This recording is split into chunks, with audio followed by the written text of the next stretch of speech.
This is an amazing podcast from an amazing podcast company in co-production with Wessler Media.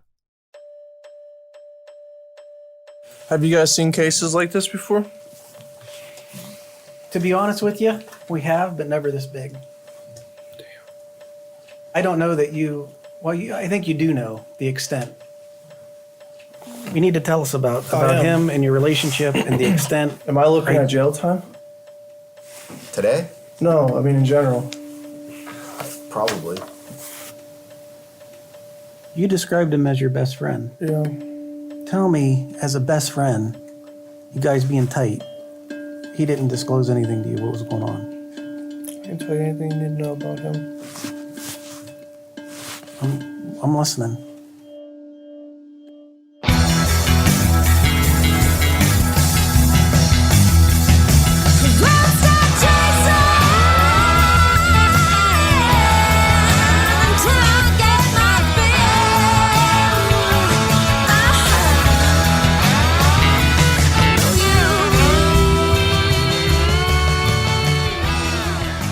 Welcome to episode 4 of Operation Stolen Base, the true story behind one of the largest sports memorabilia fraud schemes of all time.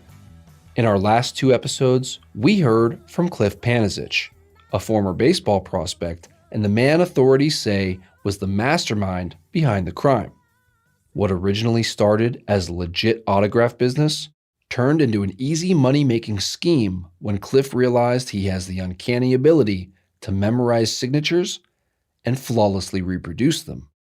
As his hidden talent made him rich, he let more and more people in on the secret, and the less of a secret it became. We'll pick back up with Canfield detective Brian McGivern. When we last heard from him, he was diligently putting the pieces together in a string of car break-ins.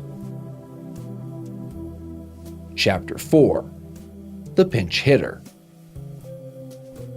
So now that we had all these credit cards and gift cards that we recovered from the hotel and the Blosser car, I start putting emails out to different detectives saying, these are the card numbers, the gift card numbers, these are the credit card numbers, if you guys can track them. What we noticed was people were going in and buying a large amount of sporting equipment. I didn't at that point figure out what exactly was happening, so I put another email out to the area investigators that I think this is somehow, some way sports related, so if anybody could shine some light on this. Once that email went out, Special Agent with the FBI, Tony Sano, contacted me and said, hey, are you working a sports memorabilia case? I kind of chuckled. I said, well, I'm working a theft case with a lot of sports equipment, and I don't know what it's turning into, but there's definitely something here. And I said, what exactly do you have? And he goes, does the name Cliff Panizich ring a bell?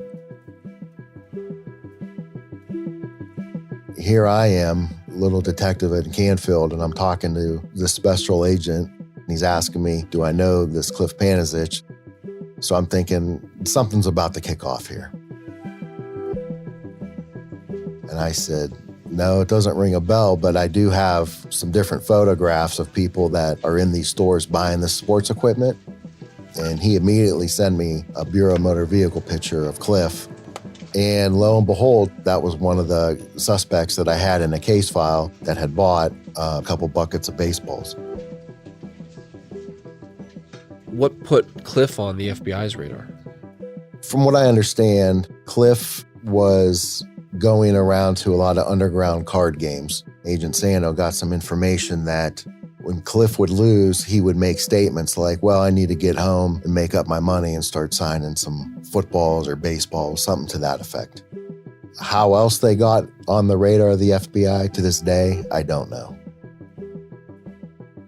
Even after the FBI took down Mafia boss Lenny Strollo and loosened the mob's grip on Youngstown, the Bureau kept a close eye on gambling operations around the Mahoning Valley.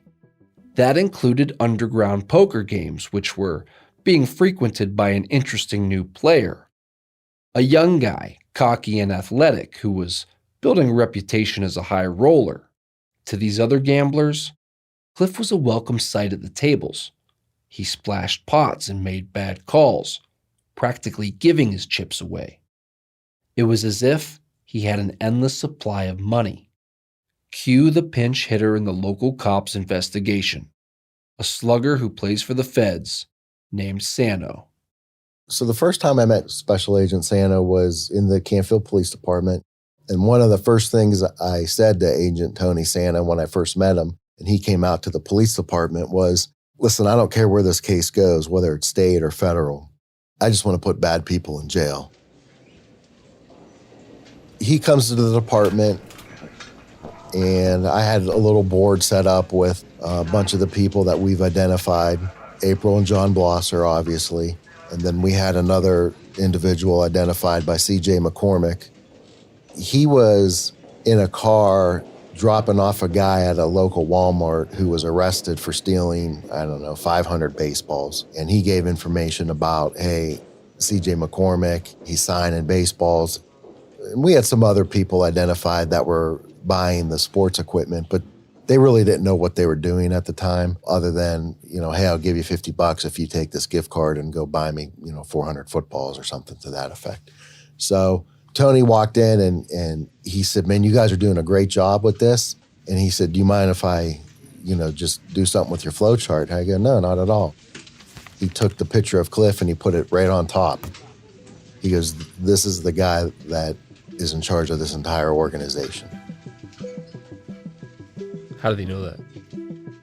He knew that large sums of money were being put into his bank account, and that's when he told me that they were utilizing a platform of eBay and PayPal. When he told me that, I knew in the back of my mind, there's a lot of money here in order for the FBI to be involved in this. I knew that there was a bigger case here, and I talked to one of the prosecutors and I said, listen, I don't know exactly what I have here, but I think that this is going to blow up into like a RICO engaging in pattern corrupt activity case.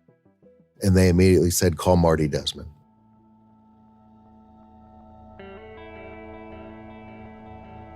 My name is Marty Desmond.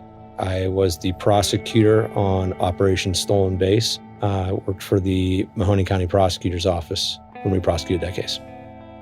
So RICO is the Racketeer Influenced and Corrupt Organizations Act. It was enacted by the federal government to combat organized crime. So when you say RICO, you're generally referring to the federal RICO statute. Sometimes you'll say state RICO, and that refers to the engaging in a pattern of corrupt activity. The Racketeer Influenced and Corrupt Organizations Act was first tested on the Cleveland La Cosa Nostra in the early 1980s, effectively crippling the longtime crime family located a little over an hour north of Youngstown. The feds then put it to use against the heads of the 5 families in New York's famous Mafia Commission trial. The equivalent state charge to RICO in Ohio is called engaging in a pattern of corrupt activity. Special Agent Tony Sano from the FBI contacted Detective McGivern and indicated to him that they had information that Cliff Panasic was selling fraudulent sports memorabilia. And from there, the investigation really took off.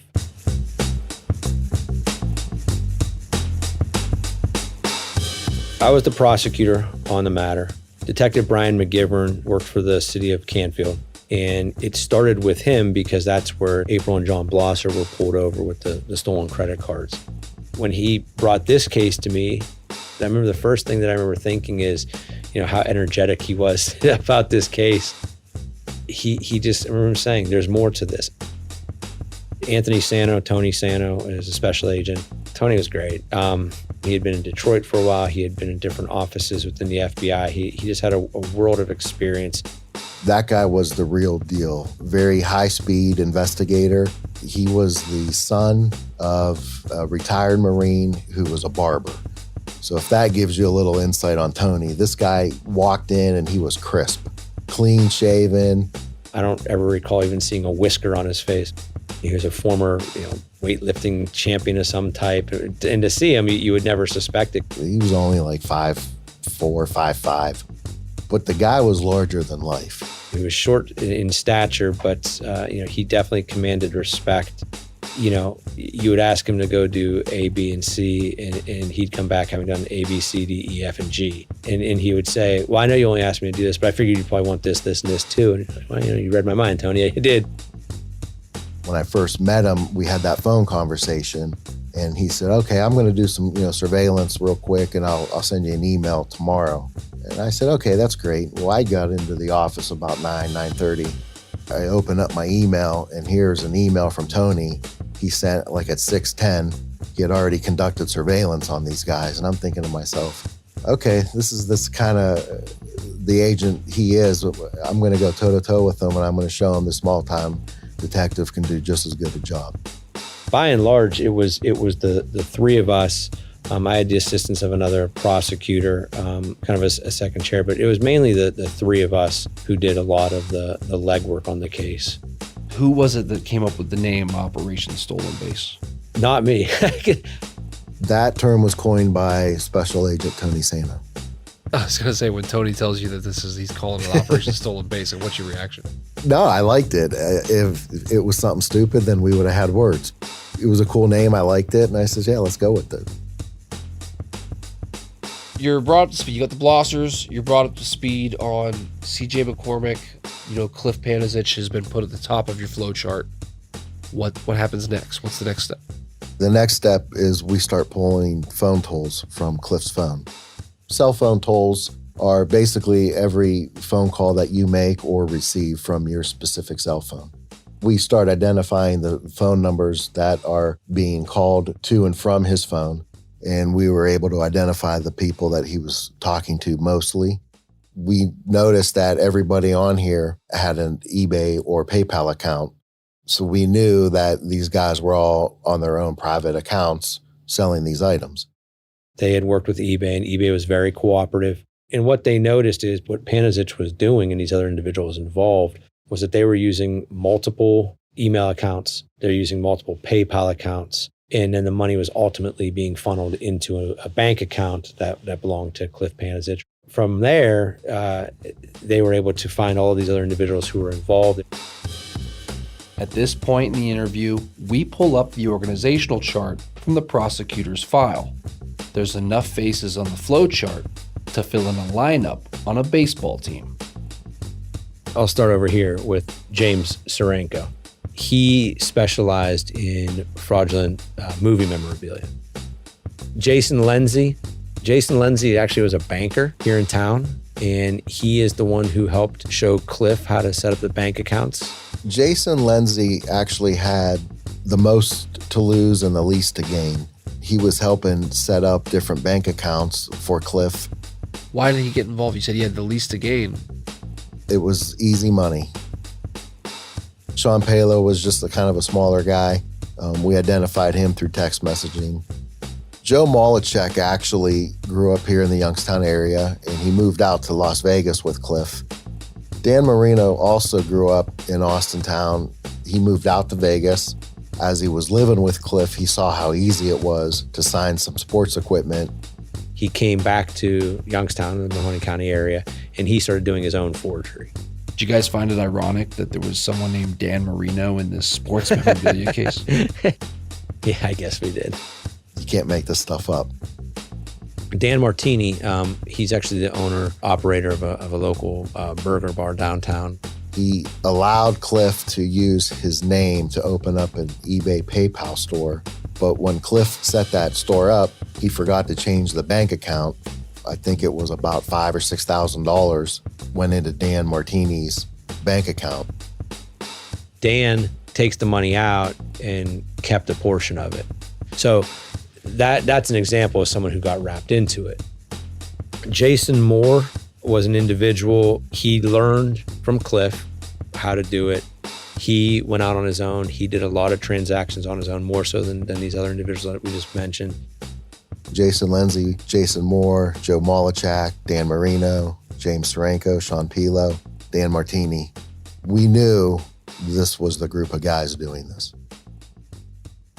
There's a whole host of other individuals that we didn't charge because in the interviewing with them, we said, well, are you aware that you're part of this? And they said, what are you talking about? I didn't know anything about this. He asked if he could use my eBay account, and he gave me $100. And he would give some bullshit story about why he couldn't use his. What we didn't know at the time was that there were unwitting people out there that their information was being used. Somehow, some way, Cliff Panizich would get your information. For instance, he dated a girl. He used her personal information, her name, date of birth, social security number, to create a PayPal and or eBay account. And then he would link those accounts either to his bank account or his bank account under his mom's name. We identified an aunt of Cliff's. She had filed a report with the local police department. She got a 1099 in the mail stating that she, made, I think it was upwards of $60,000 on an eBay PayPal site, which she never opened. So when we got that information, we went and interviewed the aunt, and she brought from her back room all this fake sports memorabilia with signatures on it. And she goes, I don't know who's using my address. I don't know who's using my name, but they're using my information, and I'm getting all of these items returned back to my house, and they're demanding payment. Well, that was happening across the United States. So once we found out that he was using different names, we then sent a court order to eBay that says, hey, any bank account that is tied to Cliff Panizich or Rose Panizich, we would like those accounts identified. That's when the case cracked wide open. There were hundreds and hundreds and pages of different accounts that were created on eBay and or PayPal. PayPal and eBay, at the time, they were the exact same company. They were very cooperative. When we finally worded the right court order and the case broke open, I got a call from the investigator, and she says, Brian, this is the largest domestic case of sports memorabilia in eBay history. And I thought to myself, okay, that's why the FBI is here. There was over 10,000 transactions, over $1.6 million that we could account for. At that point, the investigation just blossomed from there. You feel like you're putting this huge puzzle together piece by piece. It was just now that we had all this data, we had to start putting the puzzle together. Cliff ended up leaving this area and moving to Vegas. And when he was in Vegas, he rented a home, nice house, and he used it basically as his office. I mentioned to Tony, I go, well, since this guy lives in Vegas now, do we just transfer the case out there? And he chuckled and laughed. He goes, no. He goes, we're going to take this case. This is a good case, and we're going to continue. We were just at the beginning stages of, okay, we know that X amount of money was already identified in his bank accounts from PayPal. We also identified him as having some of these underlinks, and we knew that he liked to gamble. That we knew. Really looking back, my grandmother's side, my mom's mother, I grew up across the street from them. We lived across the street from them in Austintown. My grandma was definitely a gambler and loved her slot machines and loved poker and everything like that. So, I don't think it's a coincidence how I got tied into the whole gambling realm when I'm playing poker at the kitchen table at age 5. But the first real gambling situation that I distinctly remember where it was a significant amount of money was I had thrown $25 into an online sports book. Just messing around, put in a $5 10-team parlay, which is, astronomical odds to hit. Go back in later, look, and I turned $5 into $3,500. I was 18 years old. You could probably say that's probably what created the monster, so to speak. And what do they call that? Beginner's luck. There were nights that I stayed up all night playing poker, having a game the next day. I definitively remember playing at least one game on no sleep. Couldn't keep my eyes open. And then there was another moment in time playing down in Tennessee, and I had a wireless card for my laptop, and I remember playing poker in the team van on the way to a game. So we have a 2-hour trip, and I'm just sitting in the back playing poker. It's no coincidence that as baseball kind of left my life as I got injured and everything like that, I became more and more of a gambler. So it's really all the fact of competition and wanting to compete and wanting to win. I'm not ashamed to admit that I'm probably the most competitive person you'll meet. I'm probably the worst loser you'll ever meet. If you're a sore loser or hate losing, like, how do you fix that? You don't fucking lose. My first 3 weeks in Vegas, I managed to get myself banned from all of Station's casinos from playing blackjack for counting cards. I got banned at the Riviera, which is no longer there. I got banned at the D. I got banned at the Downtown Grand. So it's all over Vegas. I can't really play blackjack. Would you say you won more money than you lost? I would say yes. But again, there's so much money coming in. How much? At the peak, across the board with everybody involved, it's probably 50, 60,000 a month. There's so much money coming in and so much money going out, honestly. I'm living a crazy lifestyle. All I did is sell autographs, party, and gamble. So my life looked like start drinking at 8, 9 o'clock, hit the club by midnight, party till 5, 6 in the morning, get home, sleep till noon, work on eBay till 8 o'clock, do it again. I'm going and gambling, partying, fine dining, living the life, limos everywhere, nightclubs. Typically, most of my money always came in Monday morning. By Sunday, I'm probably broke. This was not someone who was thinking of, my 401k or what I'm going to do when I'm 70 years old and I'm going to retire. He would get money and he'd spend it. He has this impulsive behavior.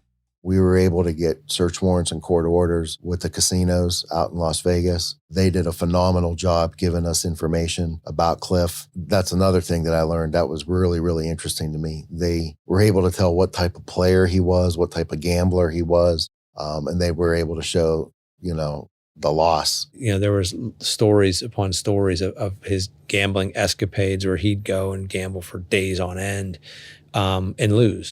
There's moments I've lost 25,000 in a night. I've lost over 20. Okay, walk me through that.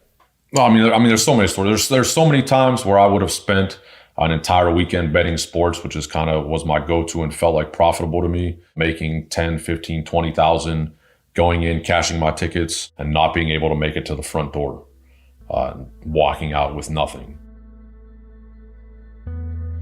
Really the big losses happen because it's refusing to lose. A small loss turns into a big loss because you refuse to take the loss and just leave. That was his addiction. Rose Panizich, Cliff's mom, and according to authorities, the second highest person in Cliff's operation. Just like any other addiction, cigarettes or alcohol or drugs, gambling is an addiction too. He was gambling probably all the time. Yeah, it was out of control. Did you ever get worried seeing that lifestyle? Yeah, I was always worried. Would you say that at that point in time he was spiraling? I guess I would say that, yeah. Spiraling, yeah. Yeah, there was a moment, summer 2014, I totaled my truck on Las Vegas Boulevard. I blacked out drunk. I had started drinking at like 9 or 10 o'clock, went to a pool party on the Strip at night, a night pool party. Blacked out, hit a palm tree. Totaled my truck, cracked the frame of my truck, so you can imagine how fast I was going. I don't know how fast I was going. It was like 2 a.m. on Las Vegas trips. There's cars everywhere. There's pedestrians everywhere. How I hit nobody, I don't know. Came to afterward, was able to drive the truck into a parking deck on 3 wheels. 1 wheel wasn't spinning. Drove it into a parking deck. Walked away unscathed, like a bruise on my hip. I'm talking airbags went off, smoke everywhere. And I don't even get in trouble. By the time the police get there, I'm not in the vehicle. So all I get charged with is leaving the scene of an accident. And I thought I had a wake-up call, a moment of realization there where I'm like, this is where this needs to stop, like needs to slow down. And that lasted like 4 days till the next weekend and back at it again. So from 9 or 10 o'clock at night through 5, 6 in the morning, I drank and partied, slept till roughly 11, 12 o'clock, woke up, all eBay work until 8 or 9 o'clock again, sitting there with a stack of 500 photos, racking out autographs, buckets of 200 baseballs signing autographs. Cliff's problem was that he got greedy. If he would have kept this at an amount that maybe would have flown under the radar, he probably never would have been caught. Special Agent Tony Sano and I drafted the search warrant affidavits. I shipped them over to Las Vegas, so now it's getting ready to be go time. It's late 2014 in the gambler's paradise of Las Vegas. Riding the rare high of a winning gambling streak, Cliff sees an opportunity. He invites an old friend named Bobby to Vegas in hopes of buying Bobby's huge and wholly authentic memorabilia collection. Cliff tells me this was part of his endgame, that he was planning to stop the fraud scheme and go legit. Whether that's actually true or just something he tells himself all these years later is unclear. Really, at that moment, it seems like life couldn't be any better. You know, I'm living in a $600,000 house. The entire house is full with memorabilia. I just went on the biggest sports betting run of my life where I made the $110,000, which gets me in line with Bobby to do this transaction where I bought out his authentic memorabilia collection. So he comes out to Nevada. I was going into the Christmas season. In my mind, I felt like if I bought this collection, resold it, there was probably opportunity to go legitimate. Yeah, but why go legitimate when illegitimate's so much easier? Because legitimate doesn't carry prison time.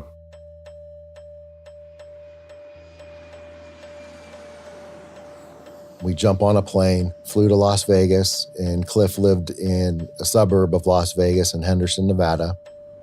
My heart was pumping.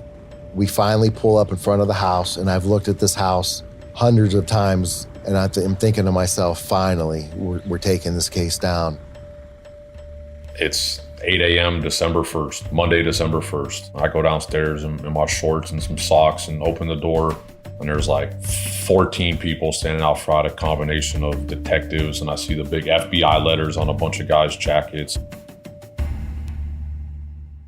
I knew what they were there for.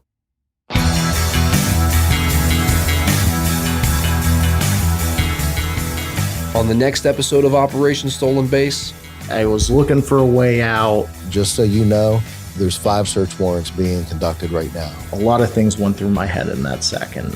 My life's over. I could run. You can't not go to prison for doing this. You're going to have to go to prison. He was shaking in his boots, but he didn't shake long. so what happens next? Big shit show is what happens.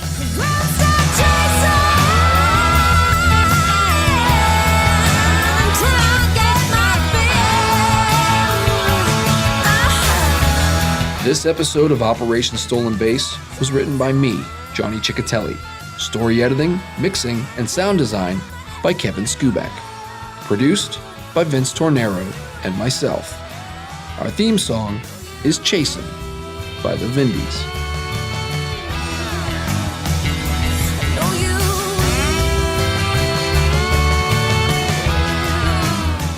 That was an amazing podcast from an amazing podcast company in co-production with Wessler Media. If you enjoyed the show, don't forget to leave a review. It goes a long way in helping more people find Operation Stolen Base.